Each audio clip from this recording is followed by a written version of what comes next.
always a hassle to get the Elgato working, but I finally did it.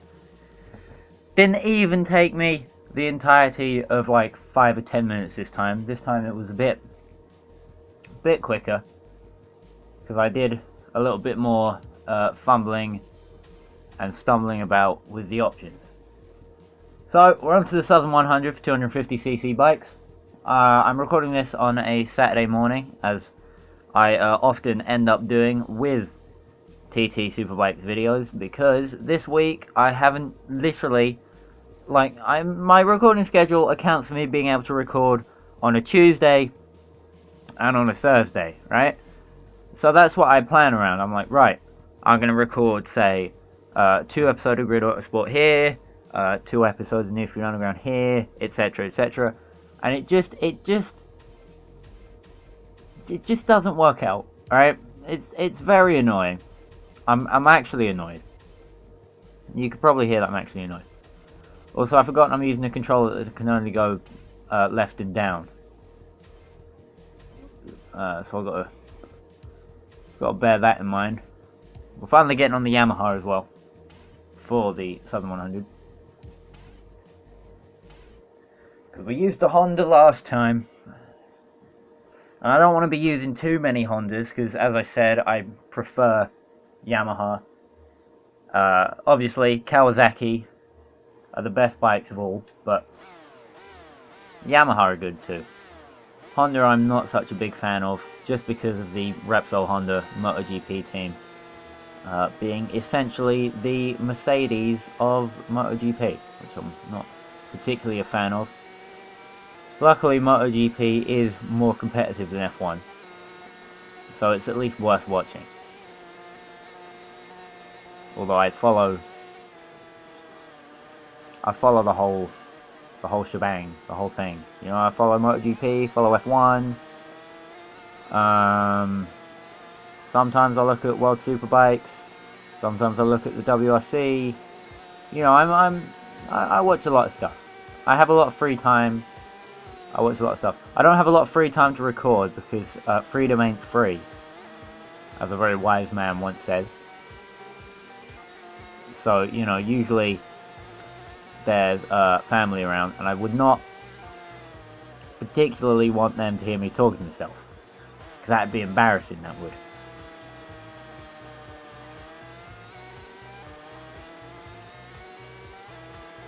I mention that a lot, but it is like the one thing that stops me from recording, is having some kind of live studio audience. My show is not filmed in front of a live studio audience. The laugh track is added in post-production.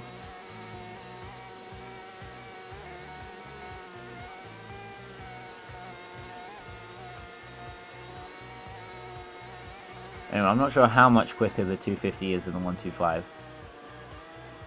You'd expect it to be twice as quick, but then we'd be going like 1,000 miles an hour by the time we got to a 1000cc bike. So I don't think that's how it works, to be honest. It is a fair bit quicker though. I can feel that. I have to check on the lap times at the end how much quicker, but it is definitely quicker. That's a big old castle.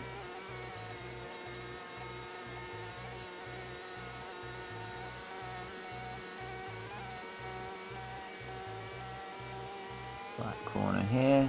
Try not to kill myself on the pavement before the final corner. Don't hit that fence on the inside neither. That'd be embarrassing. And then we finish up our 1 qualifying lap with, hopefully, yep, a pole time by 20 seconds. So, you know, the outside of license tests, this game is not actually difficult in terms of AI. The real challenge, as I might have said before, but the real challenge comes from trying to tackle the actual course itself. The TT course, not the Southern 100 course. As you've just seen, and as we already knew, the Southern 100 course is actually pretty easy.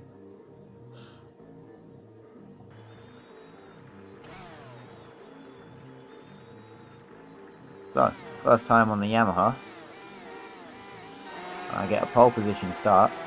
I'm looking over my shoulder already. Apparently I'm confident. I shouldn't have been confident.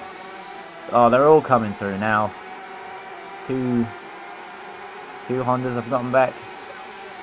Yamaha might be slightly better in a straight line. And because this track is essentially a square of 4 straight lines, separated by slow corners, you kind of do want a bike that goes quick in a straight line. Apparently the Honda has better acceleration though. That or he's just rubber banding. And I could accept the rubber banding if he didn't try and lean on me as soon as he was through.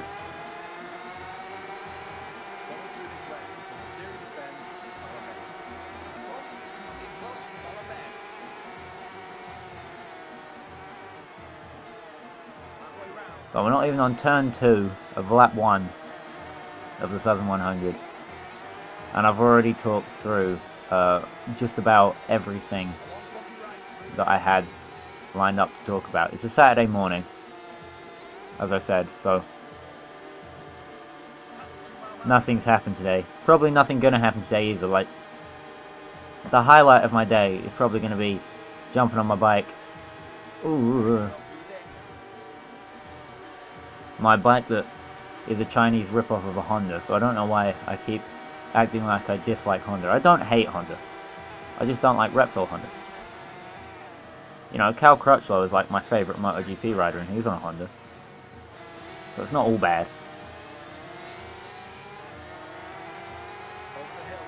Also, this Yamaha has much fatter tyres than the Honda. Makes it feel less like I'm on a push bike. Anyway, yeah, like I said, highlight of my day, probably going to be going into town and continuing my quest, which we should all already know is to own just about every racing game ever made.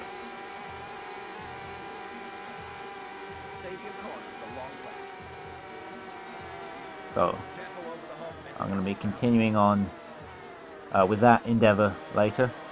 I'm using some pretty fancy language because on Monday I've got my first of like, I think it's like 2 English papers for GCSE. So I'm, you know, I've got to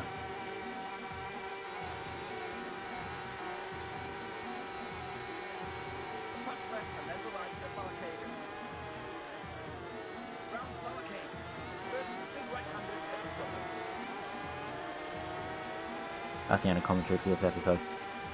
There's people at home. Enjoy some gameplay.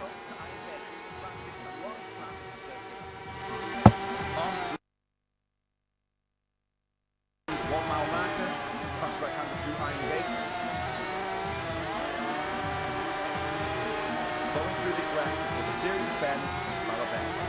And the box on the approach to Balabeg.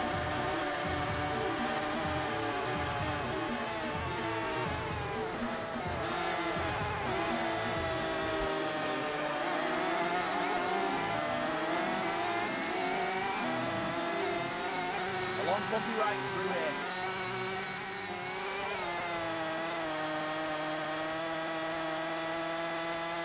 Past the 2-mile marker.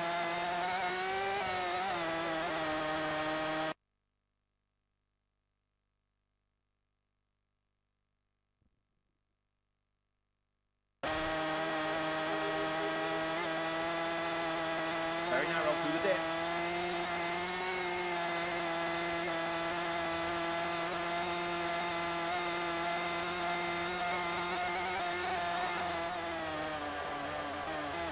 No room for a mistake around this one.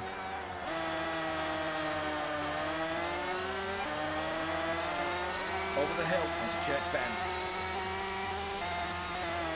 Don't want to get it wrong around there. Mile on the gas out the pit with Great Meadow. One of the widest parts.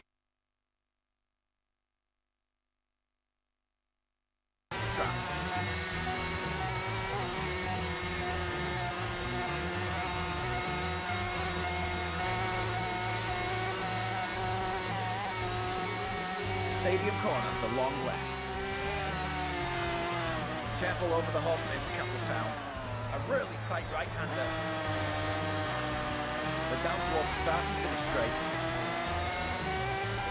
4.25 miles away from victory.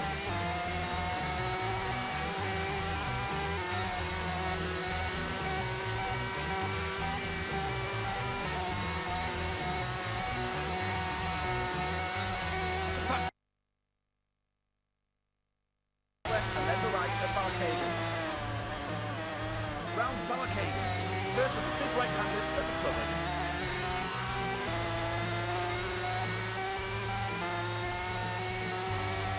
Then onto the big long approach to Iron Gate, the fastest and longest part of the circuit. On through the 1 mile marker, fast right.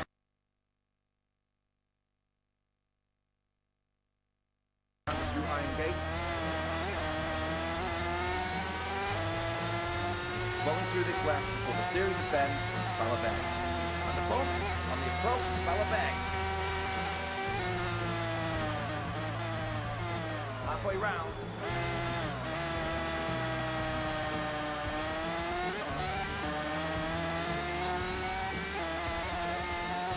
A long bumpy right through here.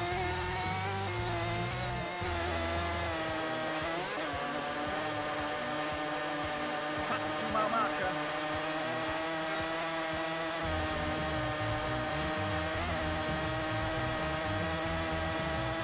Very narrow through the dip.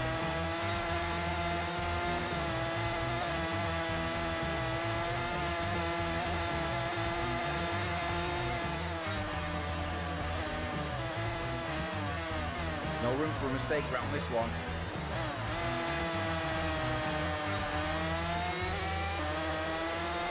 Over the hill into Church Bends.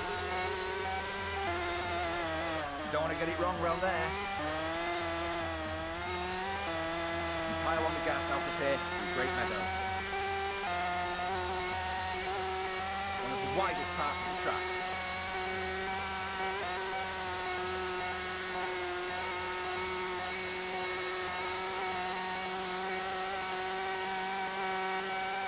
Stadium corner, the long left. A really tight right-hander. We're down towards the start and finish straight.